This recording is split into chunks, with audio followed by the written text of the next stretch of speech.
The selection of executives.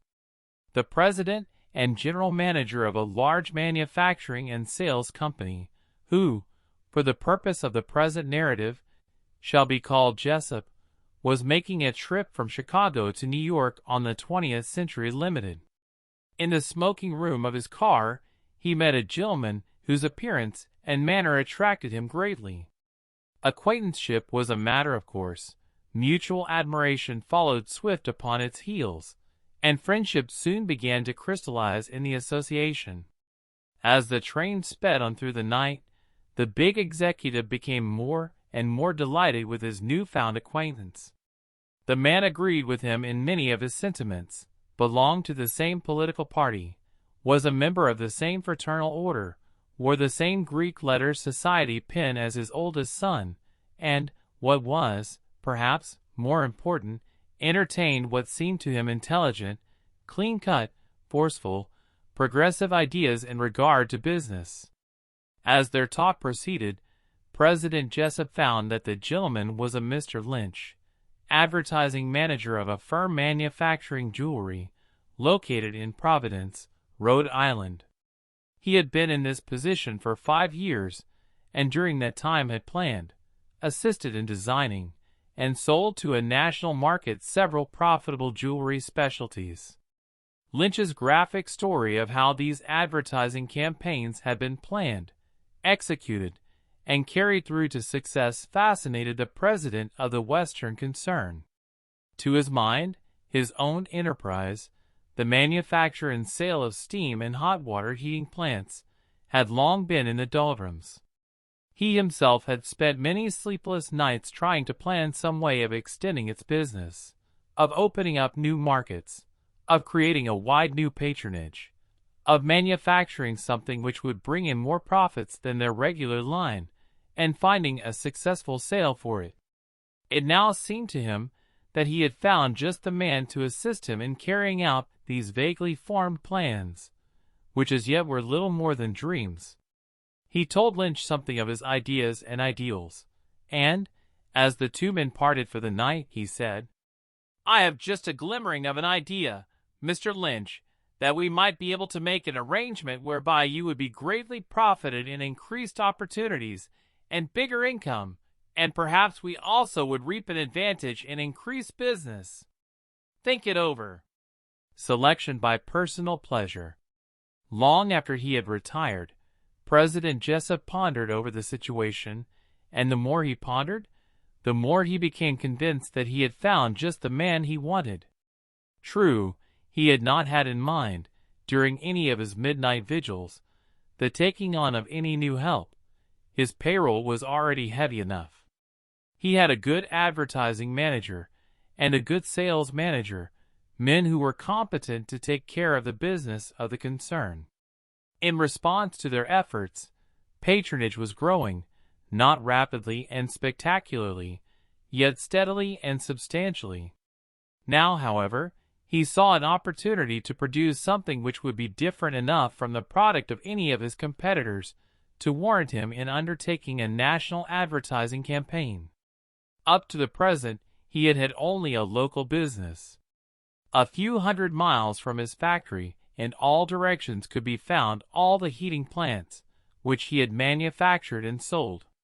His dream was to produce some special form of apparatus, which would sell wherever there were homes, stores, offices, churches, theaters, and schools to be warmed.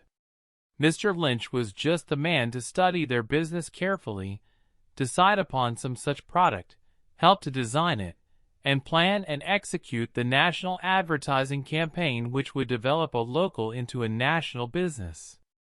Jessup dropped to sleep with his mind made up. Next morning, as the train sped along between the Catskills and the Hudson, the two men, over the breakfast table, began negotiations. Jessup was surprised, and somewhat disappointed to find what a large salary his new friend was drawing in Providence. He was still more surprised and disappointed to find that Lynch's future prospects in the jewelry business were so bright that it would take a considerably larger salary to entice him away. The Westerner's mind, however, was made up, and the future profits he saw arising from a national business were so attractive that he finally threw aside caution and offered Lynch $12,500 a year and moving expenses to the western city where his factory was located. This offer was finally accepted.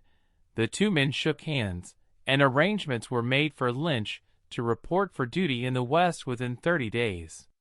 The new man in a quandary.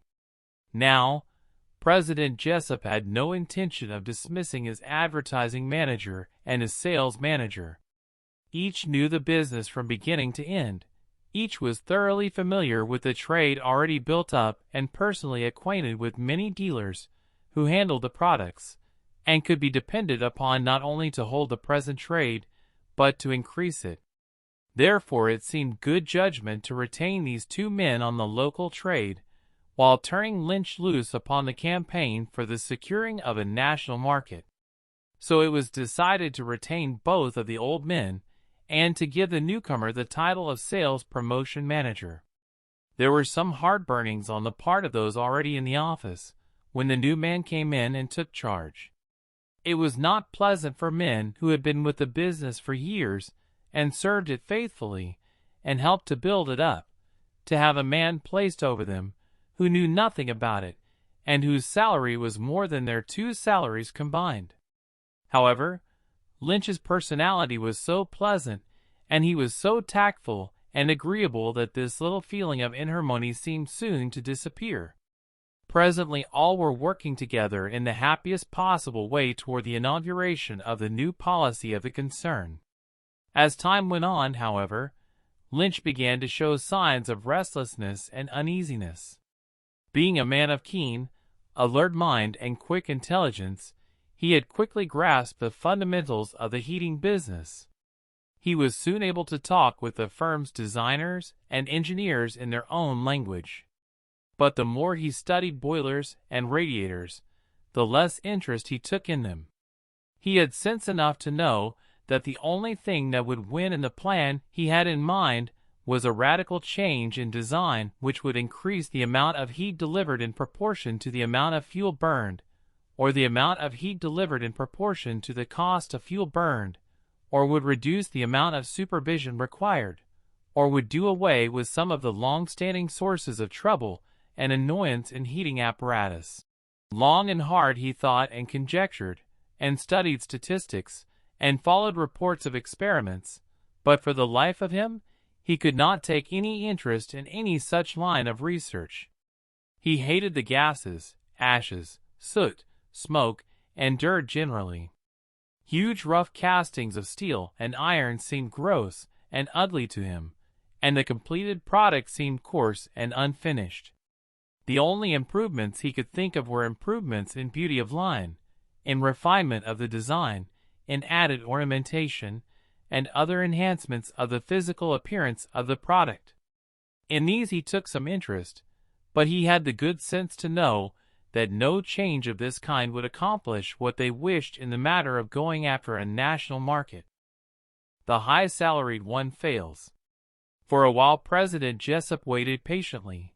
Then, as the big salary checks came to him to be signed month after month, he began to grow restless.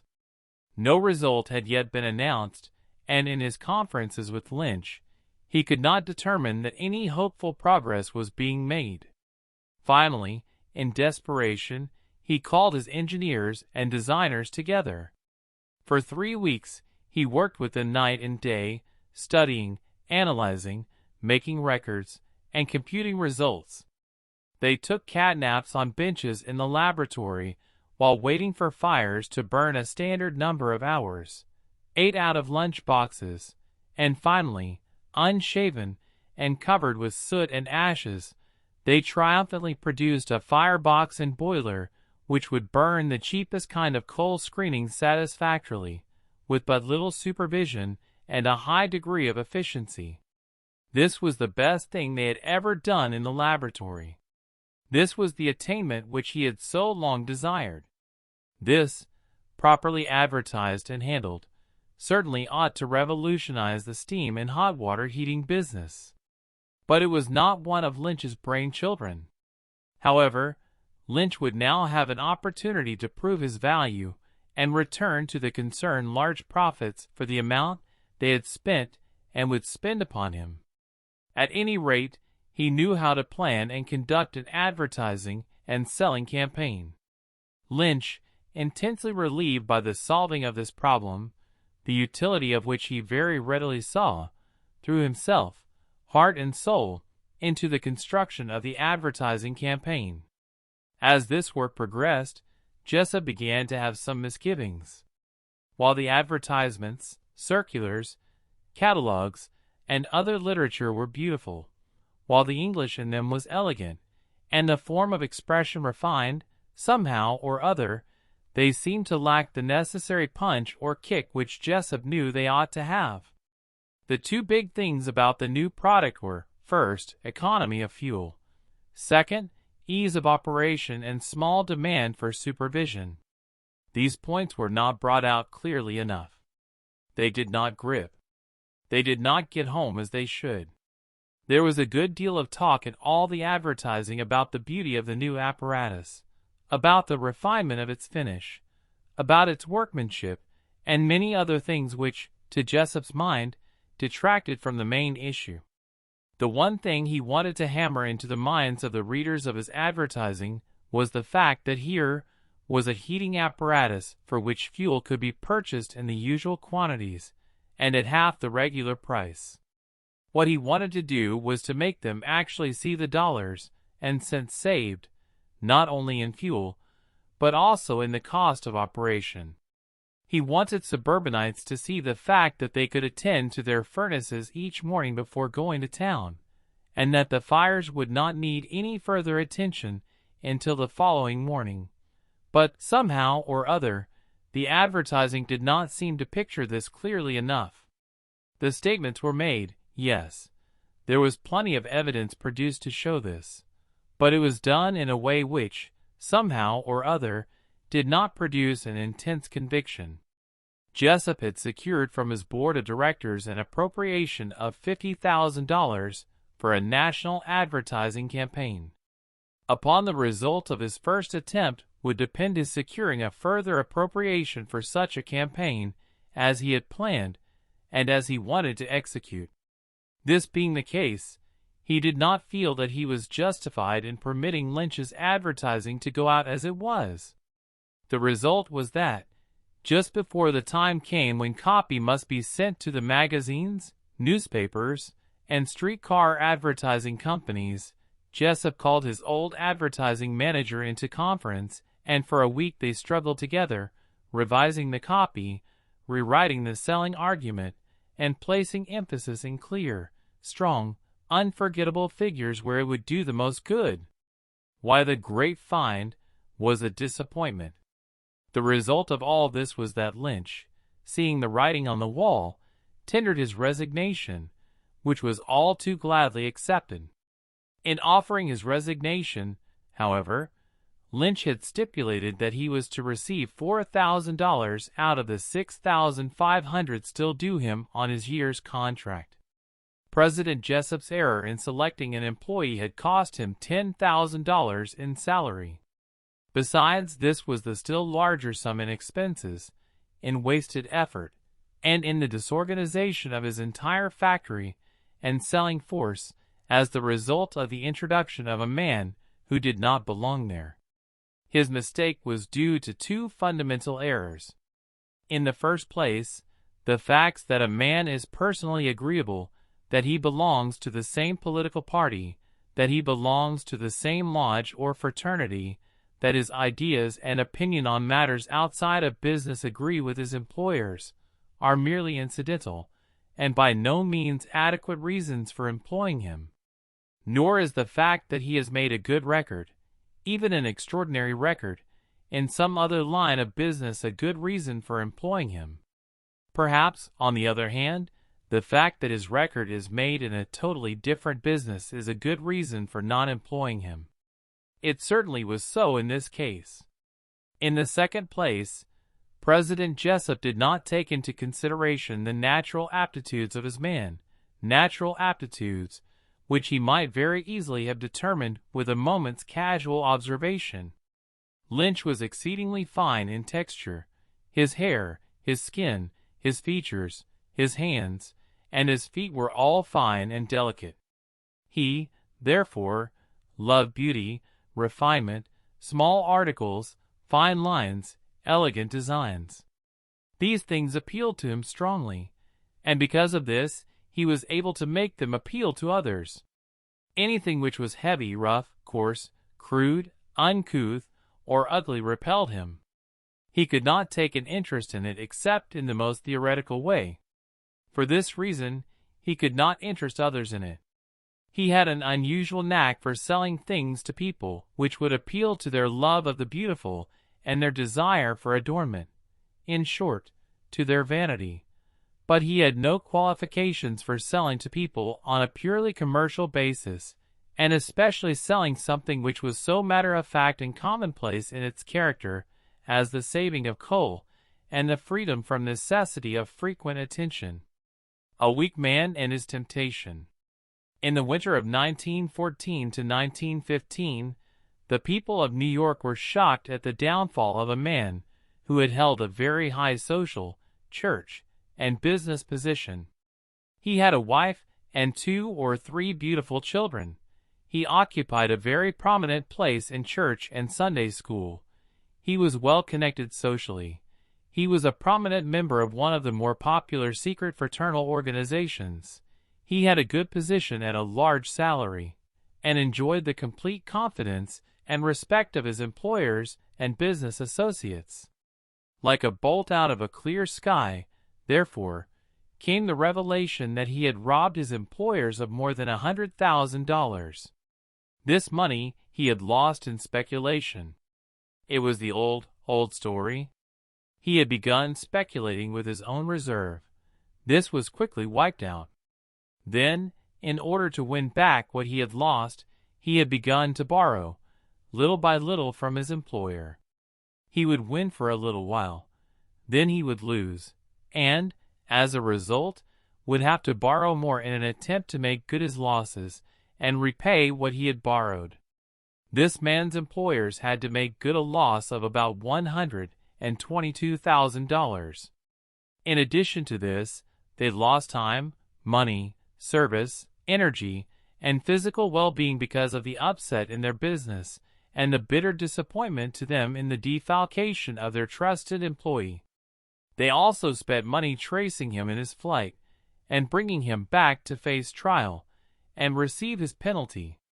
More money was spent trying to discover whether he had concealed any of the funds he had stolen, so that they might be recovered.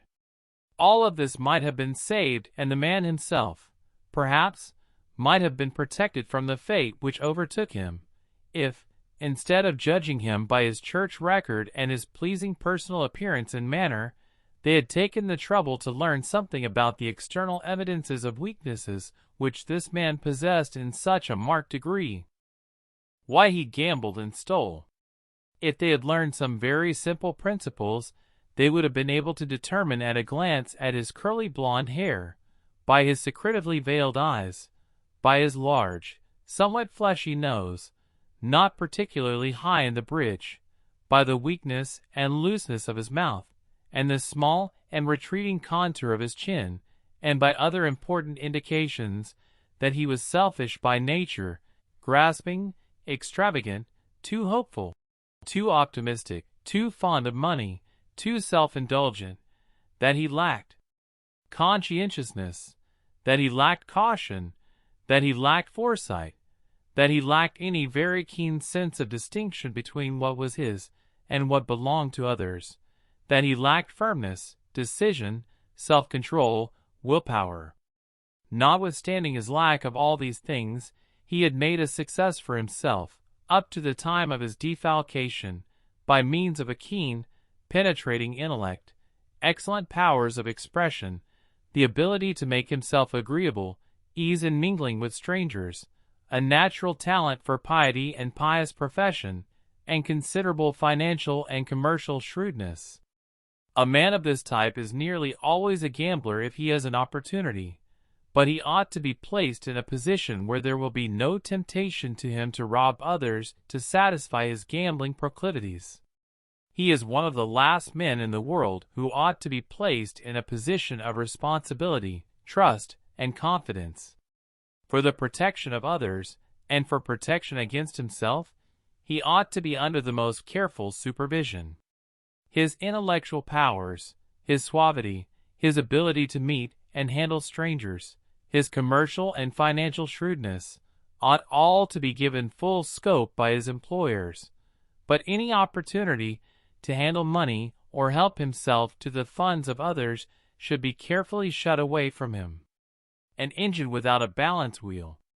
Some years ago, we had an opportunity to look into the affairs of a mail-order house, which had just failed for a large sum, so that its creditors, in the final adjustment, received about 11 cents on a dollar for their claims.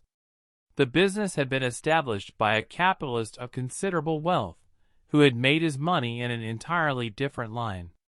For some years, it was operated in a conservative way by a man who had had years of experience in the mail-order business. The man was well along in years, and rather old-fashioned in his ideas. While his management was safe and sane, it had not produced a very large return upon the capital investment.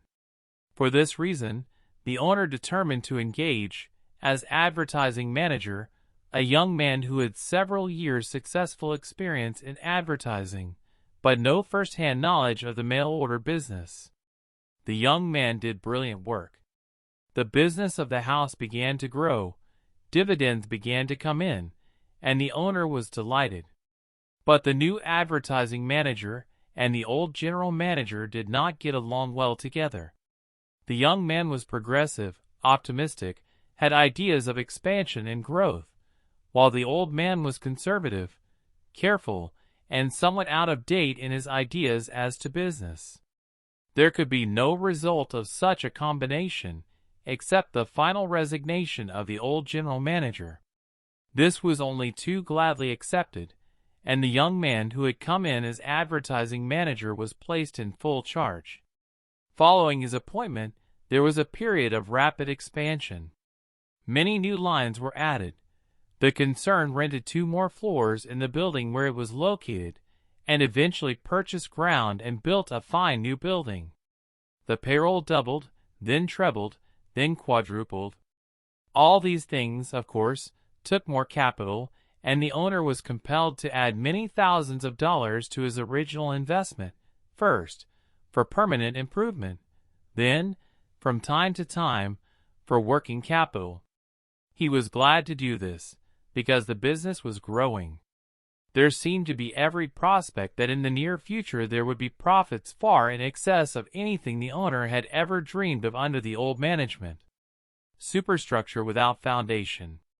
Then came a time when other ventures of the owner compelled the use of all of his spare capital. He could no longer add to the funds invested in his mail-order business.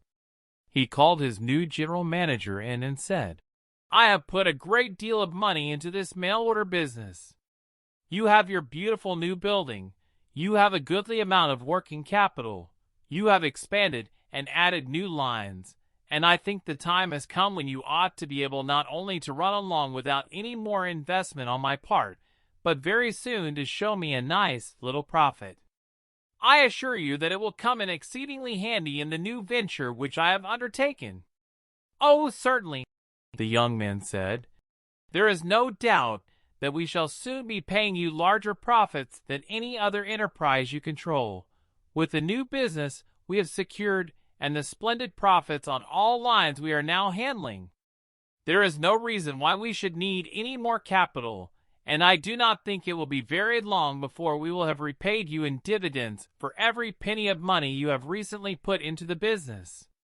And so the owner turned his back on his mail-order business and gave his time, thought, and energy to his other ventures. Reports, of course, reached him regularly, but he had full confidence in the manager, and he was very busy, so he paid but little attention to them. The inevitable collapse.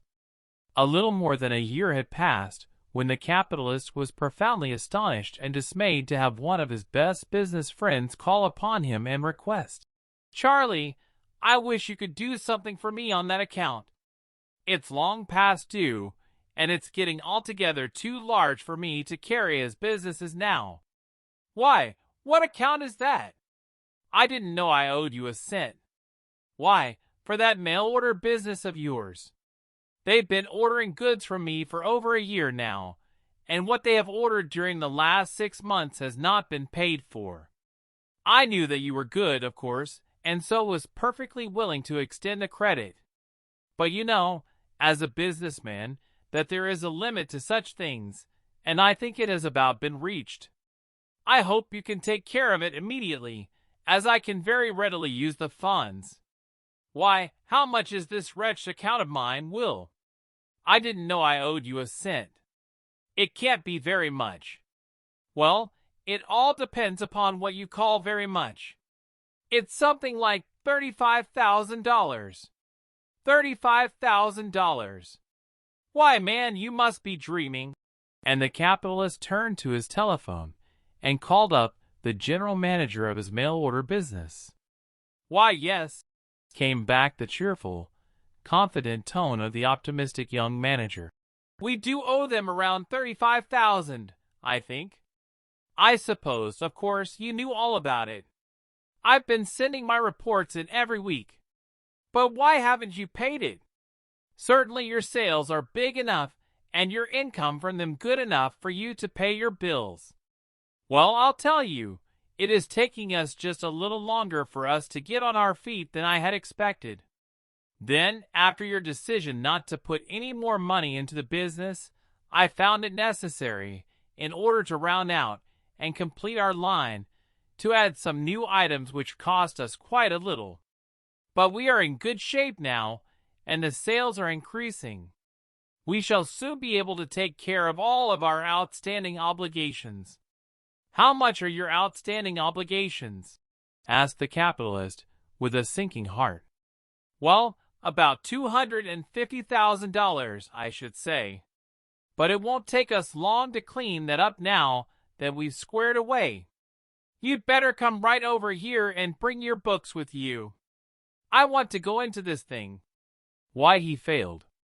It took only a few hours' investigation of the books to convince the capitalist that his mail-order business was hopelessly insolvent. It took expert accountants to find out why it was insolvent. The trouble was that the young manager had proceeded with only the vaguest and roughest kind of an estimate of cost, based, not upon facts, but mostly upon his own superb guesswork.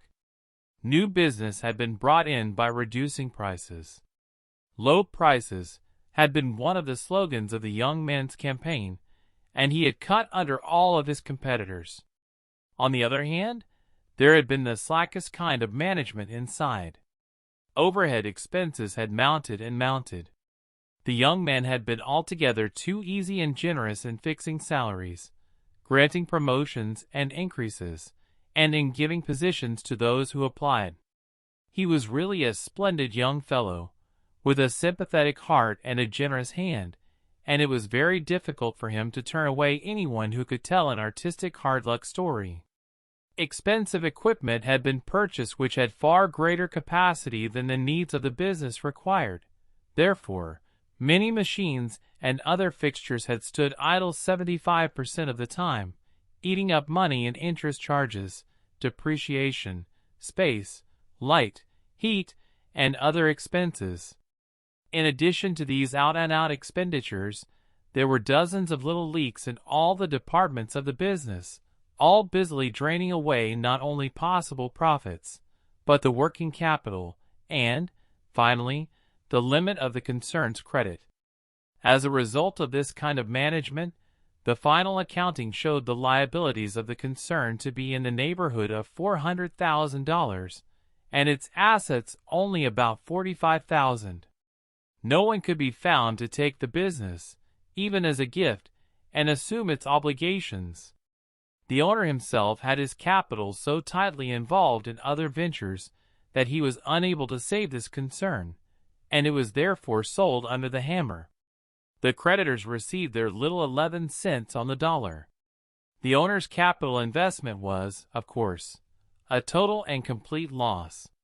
This man made his mistake in placing a business in which there is a multitude of detail and a necessity for the closest possible scrutiny of every cent of expenditure, a business which must be done upon the smallest possible margin in order to be successful, in the hands of a man who could look only outward and forward and upward.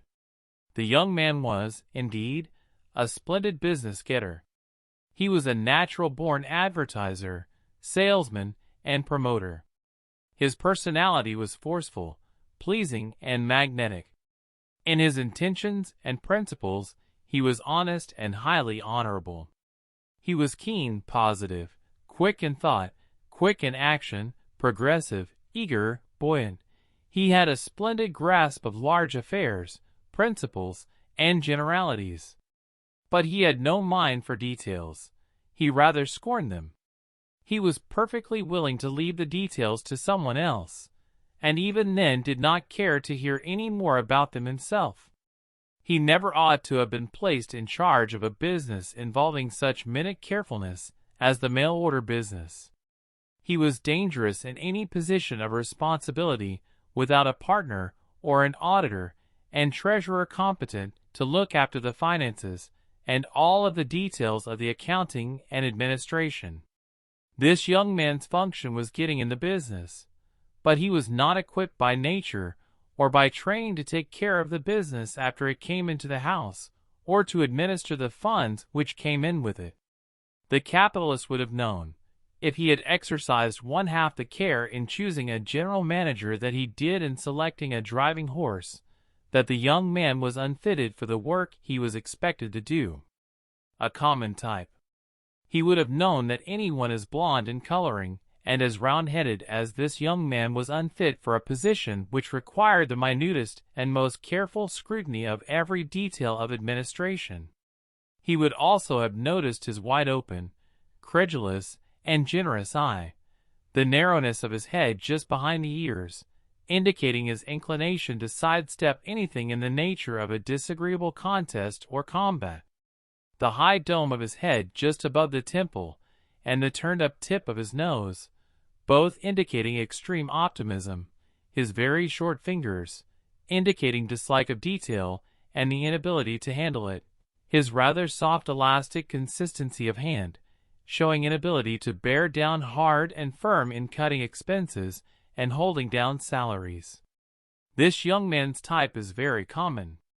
We meet it constantly in business, and wherever we have met it, we have always found that, unless it was associated with a man of dark complexion, hard consistency, keen, shrewd eyes, the ability to fight and to stick, a sort of bulldog tenacity, it simply ran away in over-optimistic ventures, dissipated its earnings, and ended in dismal failure. Roosevelt and Taft contrasted. When Mr. Roosevelt was about to end his term as President of the United States in 1907, he and his more prudent advisers did not consider it good political judgment for him to seek at that time nomination for what would have been, in effect, a third term. He therefore began to cast about to find a successor who would carry out his policies. As President, he had inaugurated certain policies of administration which he regarded as being of the highest possible importance to the country and to the world at large. We are not here discussing the common sense, wisdom, and statesmanship of those policies.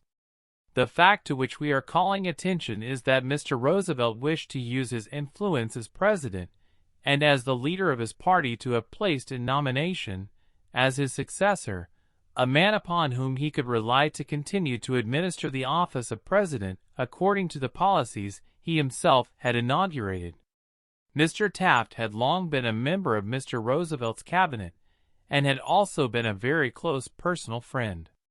As governor of the Philippines, and as Secretary of War, he had made a splendid record and was considered to be one of the most loyal and able of the President's official family. Accordingly, he was selected by Mr. Roosevelt as his successor.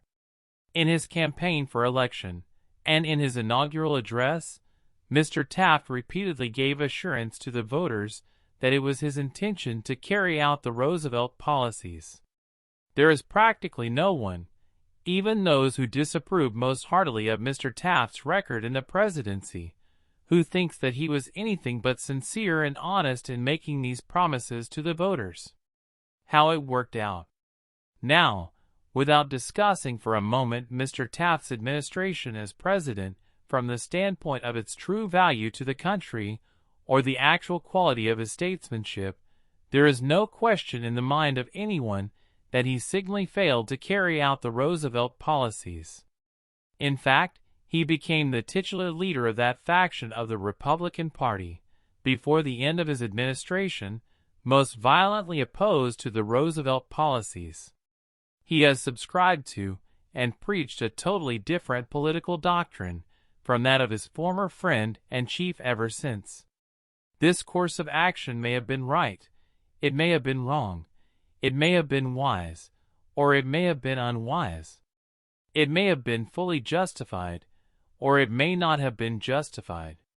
These are not questions which interest us here.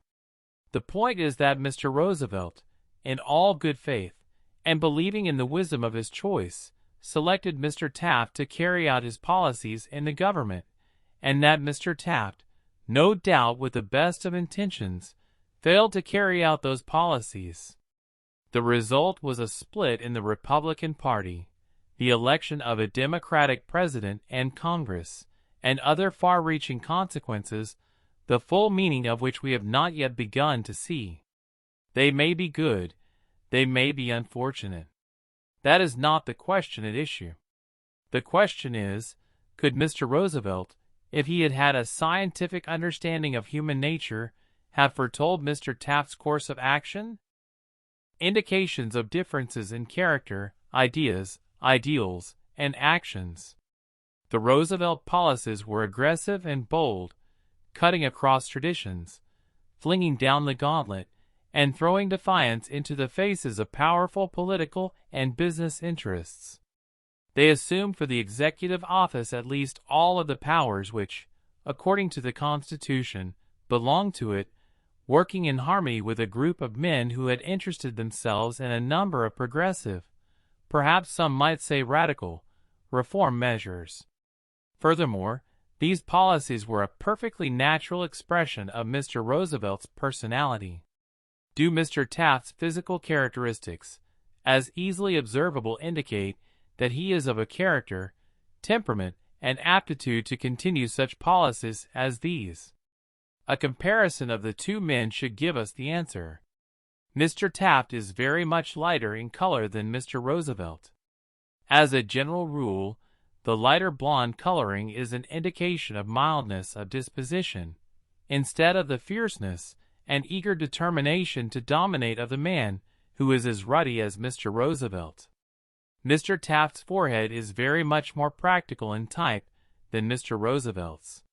He is, therefore, far more interested in the practical application of such principles as he has been in theories, hypotheses, and reform. Mr. Taft's nose, by its roundness and softness of contour, indicates mildness, good nature, refinement, and delicacy of feeling, while Mr. Roosevelt's is the large-tipped, bony-bridged nose of aggressiveness and combativeness. Mr. Taft's mouth is a good-natured, smiling, laughing, jovial mouth, instead of the grim, hard, fighting mouth as shown in Mr. Roosevelt's type. Mr. Taft's chin is of the rounded and rather retreating type, an indication that he is probably far better qualified by disposition to follow a strong and aggressive leader than to take the aggressive, dominating, fighting leadership himself. Mr. Taft is a very much larger man than Mr. Roosevelt. This, while not particularly important, is just one more indication of his good nature and his dislike for a hard, grueling fight. It is an interesting fact that almost all of the great fighters of the world have been little men. Alexander, Caesar, Napoleon, Grant, Lord Roberts, Sheridan, Sherman, Wilhelm II, and many others have been below medium in stature. Of the others, Kitchener, Wellington, Frederick the Great, Washington, and von Hindenburg have been men of not more than medium size. It is almost unprecedented to find a fighter in a man of Mr. Taft's huge size.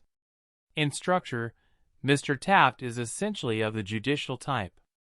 This type is always a defender of property, an upholder of the Constitution, a strong advocate of making the best of things as they are, rather than plunging into violent innovations, the results of which are unknown and may very easily prove to be disastrous. On the other hand, Mr. Roosevelt is of restless, active, pioneering structure, the bony, muscular type of man who has always led reform movements and led in fighting for changes he thought would add to the freedom of humanity. Mr. Taft's texture is finer than that of Mr. Roosevelt. He is, therefore, more interested in the refinements, the luxuries, and the delicacies of life than is Mr. Roosevelt. He is also less vigorous, less virile, and less insistent upon reform and the right of the people to rule.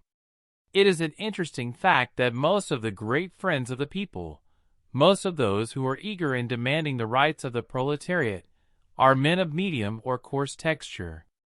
Mr. Taft is soft elastic in consistency of fiber, while Mr. Roosevelt is hard elastic. This indicates more impressionability or amenability to influence, more desire for finding an easy and pleasant way to accomplish his end on the part of Mr. Taft than on the part of Mr. Roosevelt. In Mr. Taft the vital element leads, in Mr. Roosevelt the motive. The vital element conduces to putting on of flesh, enjoys the good things of life, loves an easy time, and naturally inclines to make the best of things as they are. On the other hand, the motive element demands outdoor activity, freedom, liberty of movement, and not only liberty for itself, but liberty for everyone else. Mr. Roosevelt's jaw is square and determined, which shows an inclination to push things through regardless of obstacles, to pursue his ends no matter what difficulties stand in the way. Mr. Taft's jaw is rather rounded and not so prominent. This indicates less determination, less perseverance, less persistence in pushing against obstacles and difficulties. Note the difference in width between Mr. Roosevelt's and Mr. Taft's head just above the ears. Mr. Roosevelt is very wide-headed. This indicates energy, aggressiveness, impatience, a certain amount of destructive tendency. It is this which not only makes Mr. Roosevelt an aggressive, eager, fighting, dominating politician and statesman, but also a mighty hunter. On the other hand, Mr. Taft's head is medium narrow just above the ears.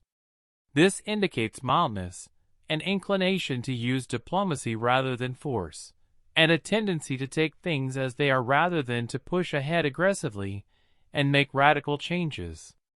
Mr. Roosevelt's head is high in the crown. Mr. Taft's head is low in the crown. A high crown indicates firmness, decision, love of power, love of authority, a demand to rule, and great ambition. A low crown, on the other hand, indicates amenability to authority, a willingness to compromise, and a lack of domineering quality. Compare the expression of the two men. Mr. Roosevelt's expression is intense, vigorous, and almost belligerent. Mr. Taft's expression is mild, calm, judicial, good-natured, and jovial. By what stretch of the imagination could anyone suppose that a man of Mr. Taft's character and aptitudes, as shown by the indications pointed out in the foregoing, could even begin to carry out the policies of a man of Mr. Roosevelt's character, as shown by the indications we have pointed out? And yet, all of the political history of the United States since 1909 has been completely changed as the result of Mr. Roosevelt's lack of knowledge of the plain facts of the science of human nature. Indeed, the result of Mr. Roosevelt's choice of a successor is found in Mexico, in Germany, in England, in France, and, in fact, throughout the world. If not scientifically, how? Woodrow Wilson has been criticized, perhaps, as severely for his selection of men for various posts in his administration as for any other cause, if reports are to be believed. He has probably suffered far more from unfortunate selection of lieutenants and of men for special tasks, and has more deeply regretted his mistakes of this nature than any other thing in his administration up to the time that these lines are written. The few examples we have given in this chapter of men who gave excellent promise and then failed to live up to their expectations are typical. They are occurring every day in every line of business and industry, as well as in politics and government.